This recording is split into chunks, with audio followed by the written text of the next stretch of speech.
C'est un pèlerinage entre ferveur religieuse et tensions au Moyen-Orient. L'Arabie Saoudite, comme d'autres pays de la région, a essuyé pendant plusieurs semaines des salves de missiles et de drones iraniens, faisant de Riyad une destination déconseillée par plusieurs pays à leurs ressortissants.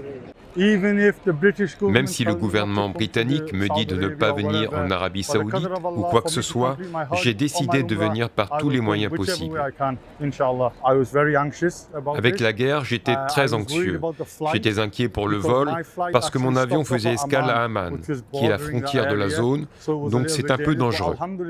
Riyad qui a déployé des systèmes de défense anti-aérienne autour des différents sites qui accueillent le 1,5 million de pèlerins.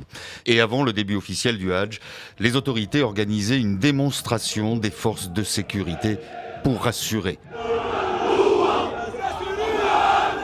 Cette année d'ailleurs, le nombre de visiteurs dépasse déjà celui de l'an passé, la ferveur bien au-dessus de la crainte. Non, je n'ai pas eu de doute à l'idée de venir. Tu sais, quand tu prends la décision de venir, tu viens avec une raison et un but. Et c'est pour ça que tu es là. Et tu sais que quand tu mets ta foi en Dieu, tout ira bien. En venant ici, on oublie la guerre.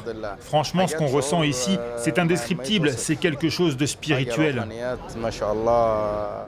Pour de nombreux pèlerins, se rendre à la Mecque cette année a été un peu plus compliqué en raison justement de la situation sécuritaire, avec des vols modifiés ou bien annulés. La trêve en vigueur depuis le 8 avril dernier, même imparfaite, ne peut qu'apaiser les craintes.